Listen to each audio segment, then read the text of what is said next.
Okay, so we're resuming our conversation. Daniel Fincke here from the Camels with Hammer show with Jerry DeWitt, former clergy, former Christian clergy who is now exploring what it means to be a preacher who is an atheist.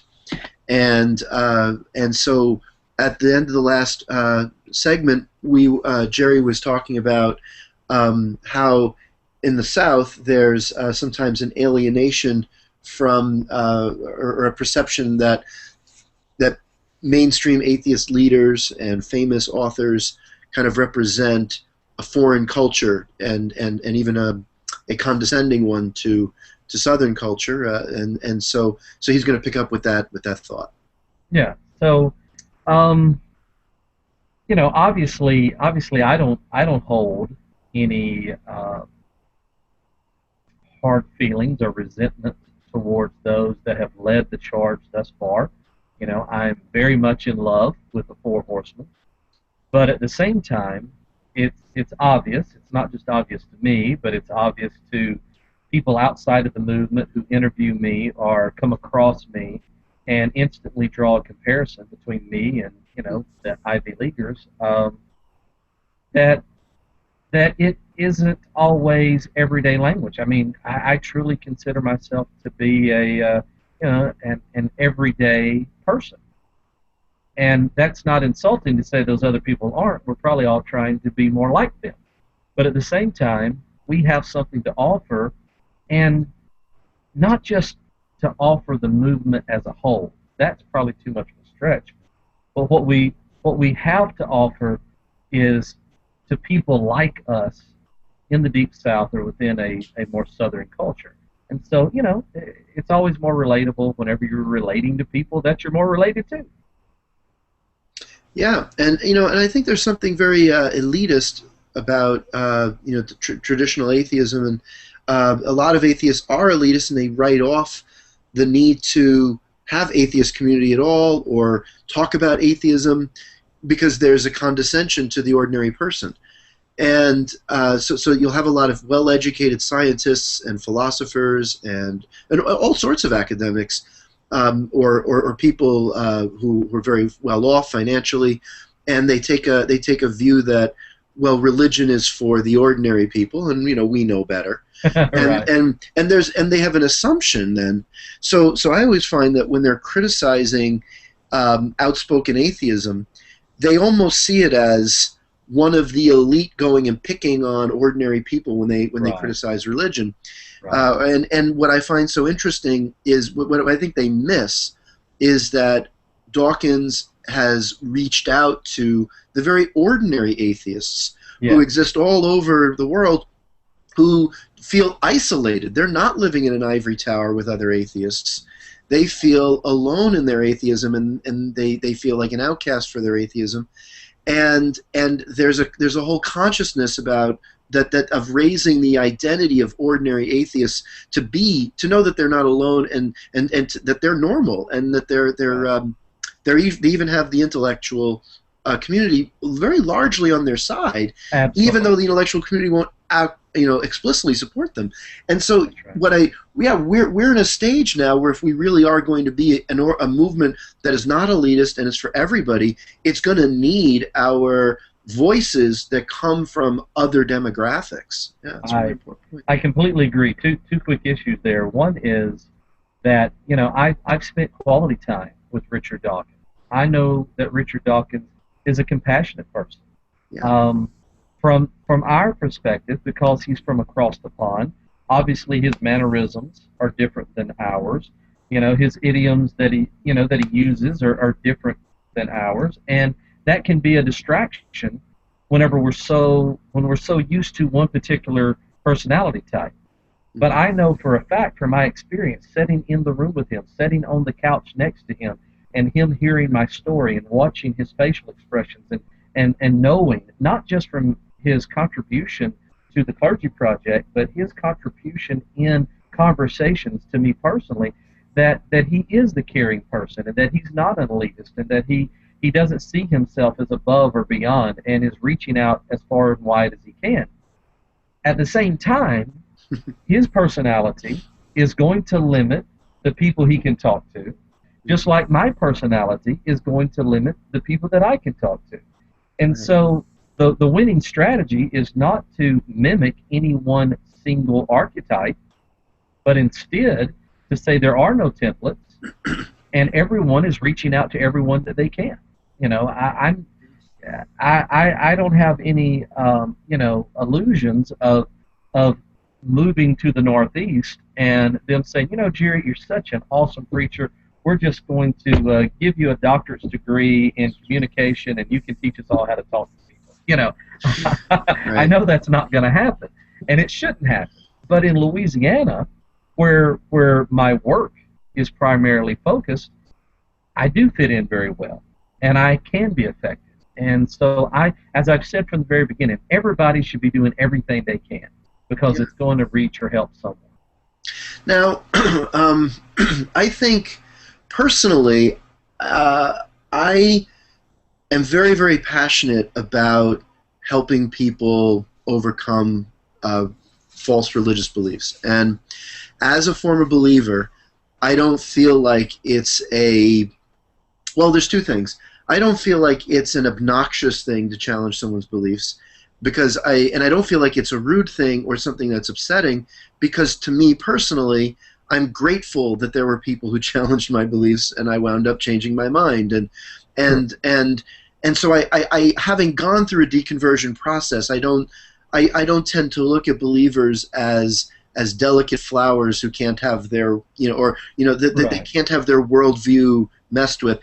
And I'm also concerned because I know so much of the struggle that they're going through to reconcile their beliefs with their values and with all these contradictions. And I really have a heart for the way that they may be missing out on things in life because of Right. false beliefs. And so I'm a proponent of what I would call evangelical atheism, and that's the other thing. The evangelicals trained me to think, in In an terms evangelical way, of sure. an evangelical way, and to try and change others' minds about religion, and to treat this as a matter for cognitive discussion. And so I'm wondering your thoughts on whether or not, like, how you feel about deconverting people or making that a part of what you're doing. Do you really see that as one of your goals to help people out of religion, or is it more that you want to help the people who already want out but are like you were in that phase of not knowing how to get out? Or is your goal just to provide secular community and destigmatize atheism? Like, how would you rank these goals, and what's important to you? Yeah. Actually, for me, I would rank them um, in the reverse order of how you laid out the argument. As far as me, number one would be community. Would simply be building secular community. And all of this ties into the fact that I'm a horrible evangelist. I was a horrible Christian evangelist. I would be hired to come, to hold revival services, and the pastor who hires you to do that, what he's wanting to do is and giving him the benefit of the doubt, he's wanting to build the kingdom of God. Being a little bit more realistic and materialistic, he's wanting to grow his church. And so you're hired as the hired gun to come in, the new face, the new voice, and build the church by convincing people to come to Christ and join that church. And I was horrible at it. I'm a horrible salesman. Mm. My heart was always a pastor's heart. I always wanted to meet people where they were at and help make their life better any way I could. Even if, and here's the part that sometimes atheists struggle to understand, make those lives better, even if it's just for a moment, even if it's just during the course of the service, even if it's almost nothing more than an emotional distraction and something that's uplifting just to make life more pleasant. We hope that it reaches further into people's lives than that, but if that's all it does, then that was a moment that you've given them almost as a gift. So number one, secular communities. Number two would be, once again, this pastor's heart, just meeting people where they're at. Just simply, if they're in transition, then trying to figure out how can we help them best while they're in transition. If they've already made the transition and they're trying to deal with the effects, then how can we do that?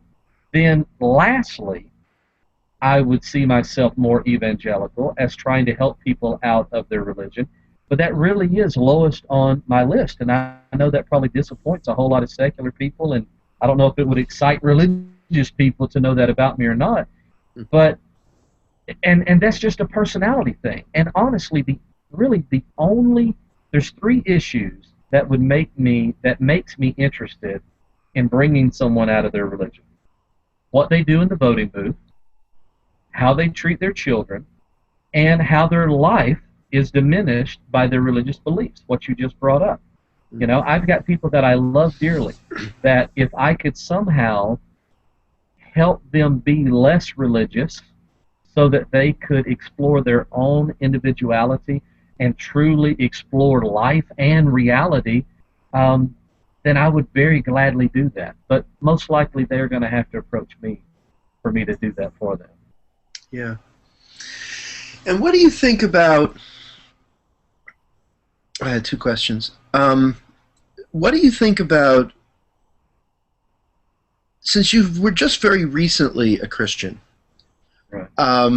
what do you think atheists, especially those who've been out a while or have never been believers, what do you think that they don't get, that you are more sympathetic or empathetic to believers about? Just how complicated all this crap is.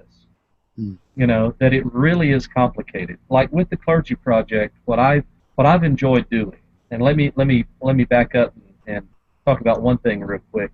I love and I'm very proud of the title, the first graduate of the Clergy Project.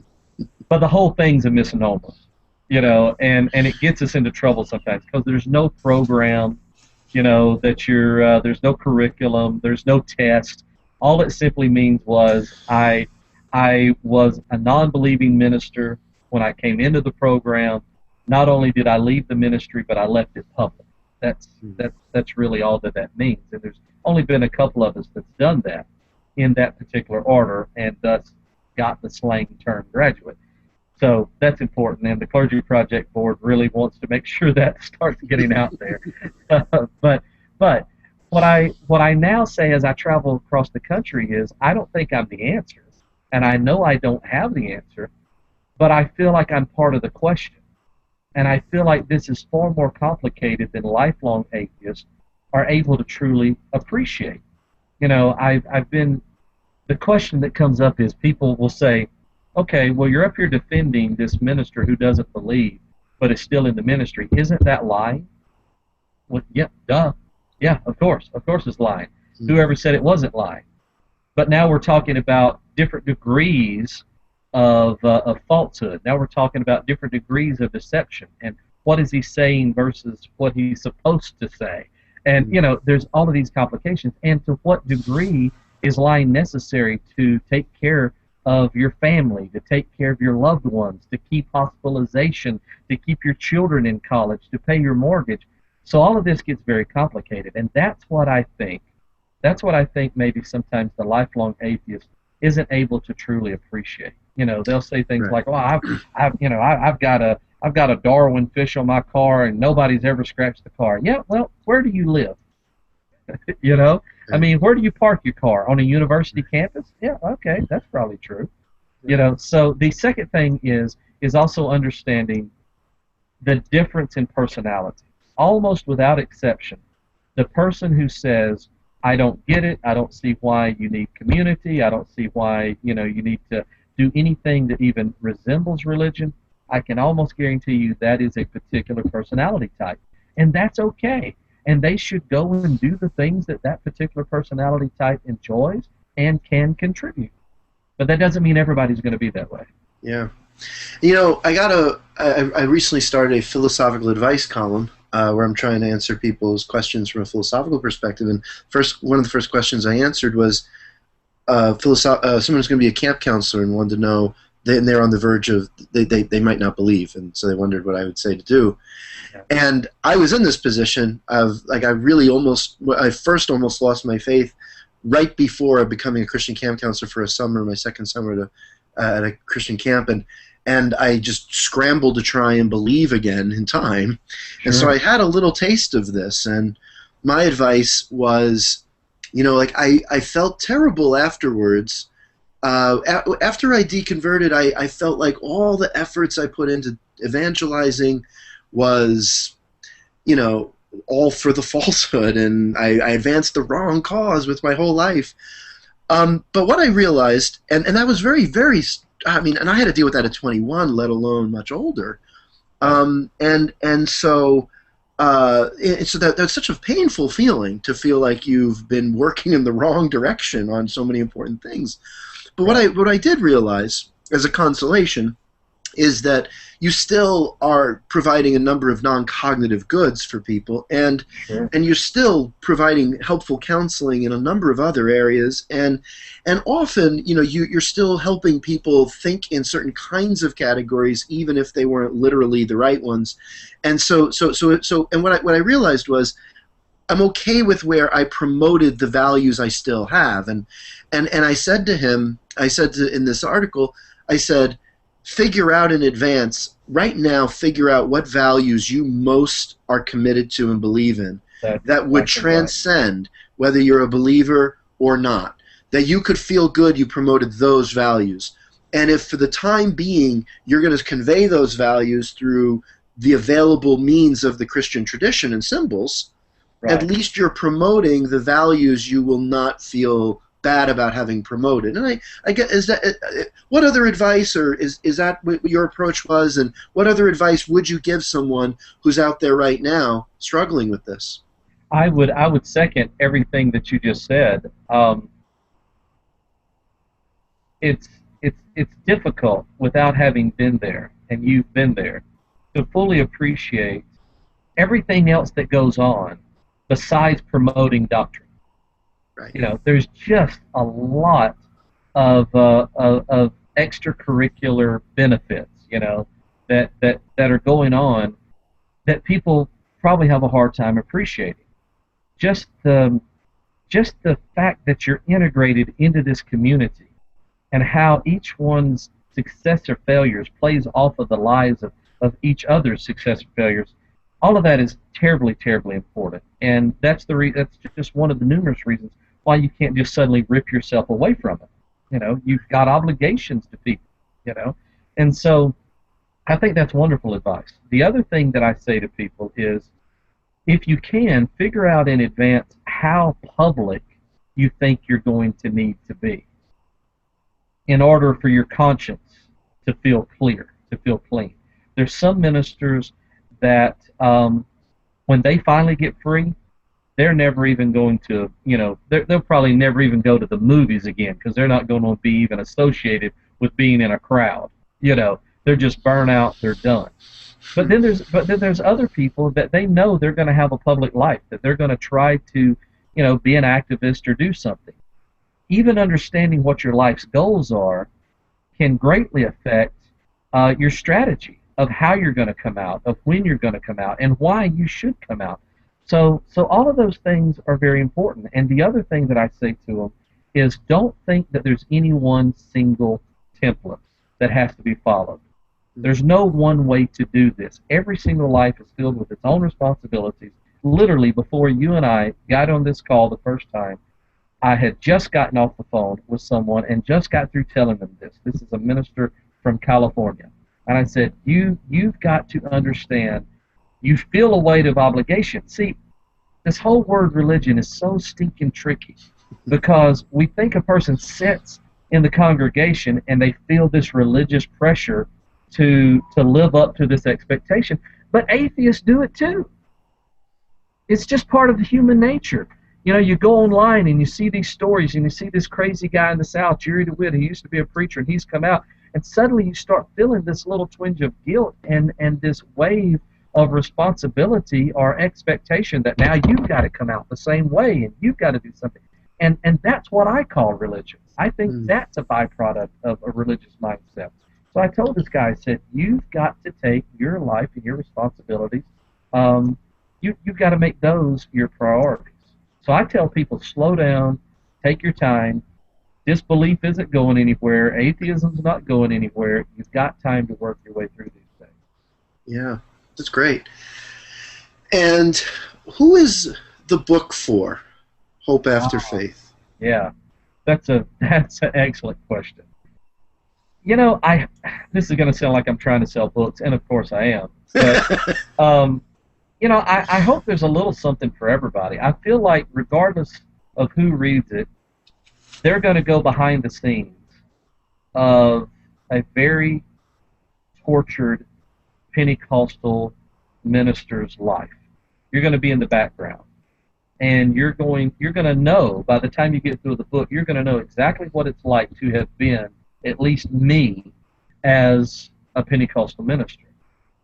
And the reason I think that's important, the reason I think it can help everybody to some degree, is because it's one of those situations where unless you've been there, you don't understand. I make the joke all the time that I was telling the group in Austin that it took me 25 years, to figure this out, and somebody in the audience yelled out, "You're a slow learner," And first, that probably is true, but second, you probably can't appreciate how hard it is to accept some of these facts until you've walked in those shoes. And the book literally, from page one, puts you in my shoes, in the shoes of my wife and my family, and you literally walk with us through every stage of the change, and why each stage was so life altering and life damaging. So you go through this for 25 years. So I think it's a good read. Ethan Brown, my co-writer, is absolutely fabulous. The man was truly a gift into my life, and so I have to give so much of the credit to him as well. But I would love for the lifelong atheist to read it and maybe come back, with a little more compassion for us silly people who didn't suddenly realize there was no God in the fourth grade, like so many of them, claim to have done. Oh, I got it in Sunday school whenever I was 8 years old. I figured this out. Okay, great, wonderful. What are you doing? And I really hope it reaches people in the South. I really hope that it reaches fellow Pentecostals. As a matter of fact, the person I was on the phone with that I just mentioned was a fellow ex-Pentecostal, and there's not a whole lot of us. There's not nearly as many of us as there is of other ex-denominations. So I hope it reaches everybody. That's great. One thing I loved about there were two things I hugely resonated with when I first heard you. I just want to raise for you to discuss. Sure. One of them was I think both of you and I had the same experience of feeling like we went through identity suicide. I love the way you framed that at your AEA talk. I think that was because that was exactly what it was, that everything I am and have built my life around, like when you're that religious, especially with fundamentalist Christianity, it's that there's no part of your life that's not run through your faith. You don't watch movies except through your faith. You don't have friends disconnected from your faith. It really you have to reassess and realign everything. And that's so traumatic, and we used to be completely alone in that. There were when I was, at least for me, there was no atheist internet. There were no atheist role models. It was very alone, and a couple of other disbelieving undergrads deconverting with me. And it was dangerous for me, I think, in some ways. It was harmful to me. And I think my life is worse for that. And so that's why it's so wonderful we're putting in this infrastructure to catch people and help them.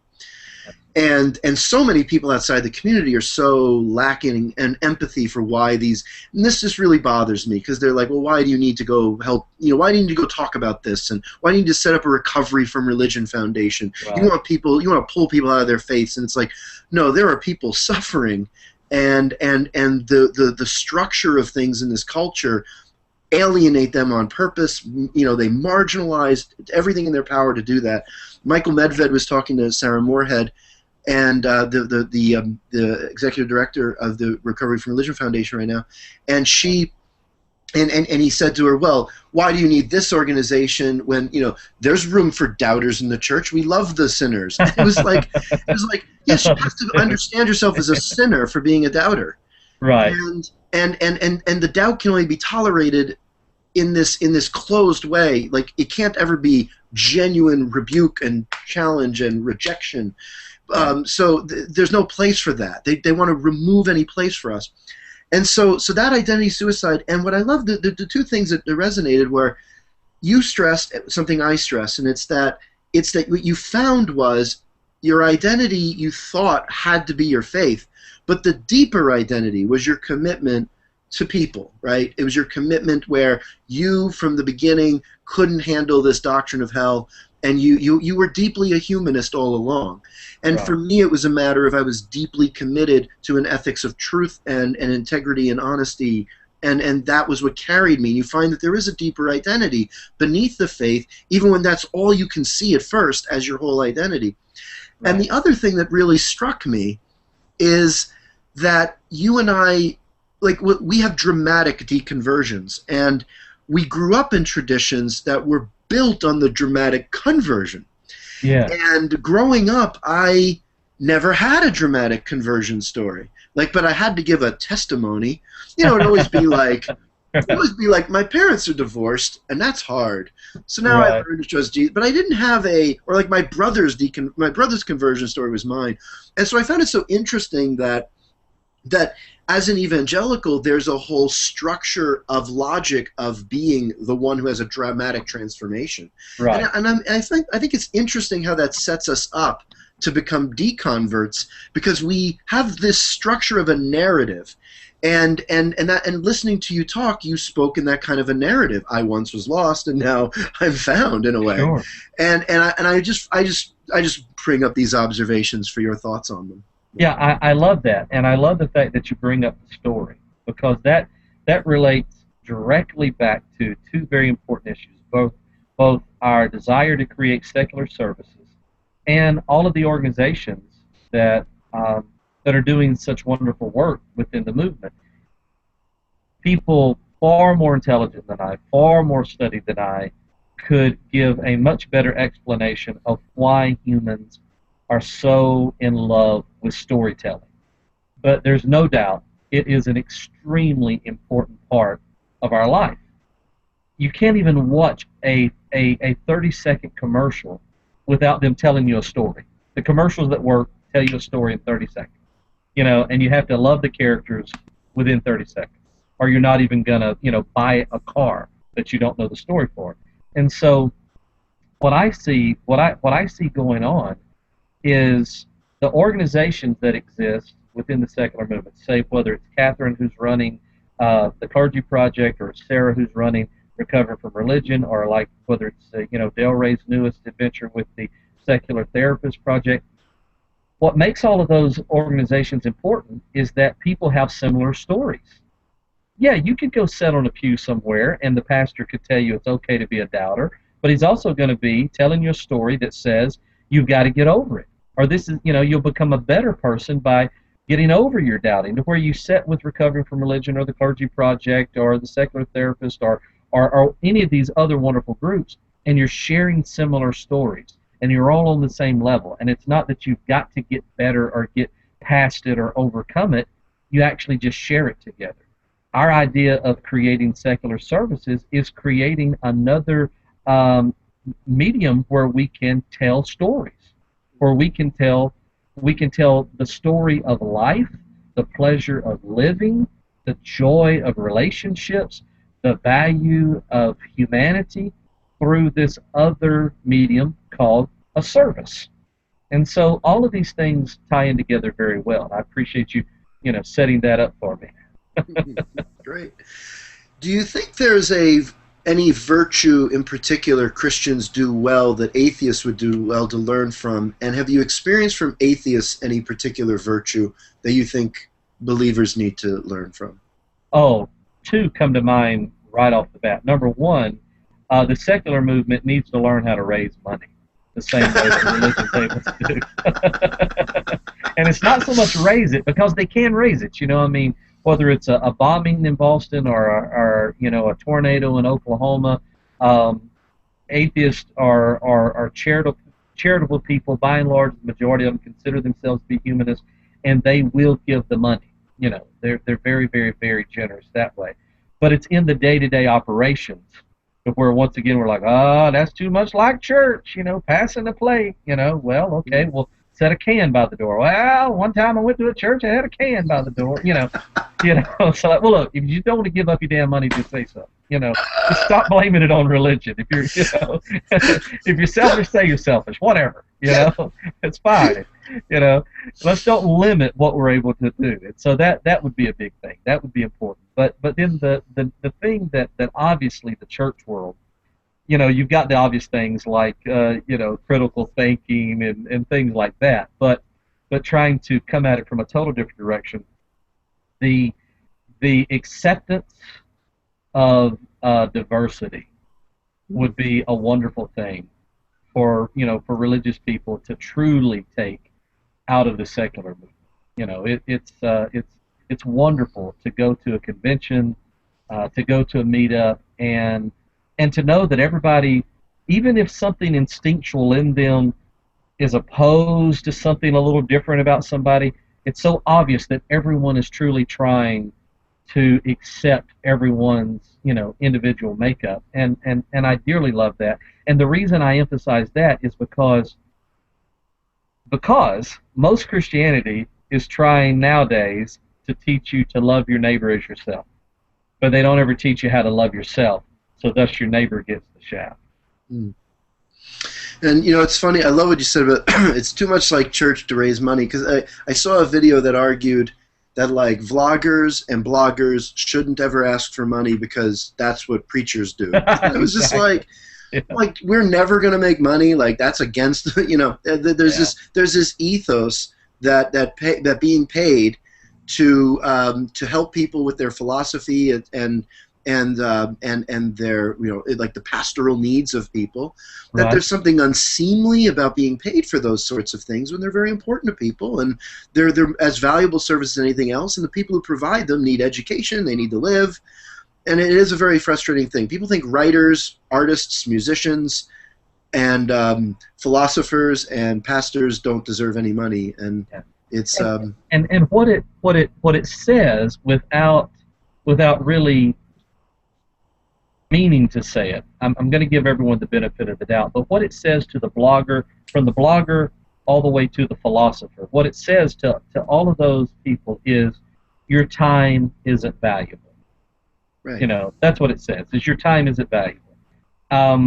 You should give me your time, because that's what it comes down to. Whether you're blogging, whether you're pastoring, whether you're writing, no matter what you're doing, when you're giving into someone else's life, you're giving of your life. You're giving of your time to do that. And in our economy, the way that we express value is through the exchange of this little thing called money. Yeah. And in religion, oh, we didn't pay the bills. And we might be out. Okay, so did we lose Jerry again? All right, we're gonna end here and then maybe do a last segment. Okay, great.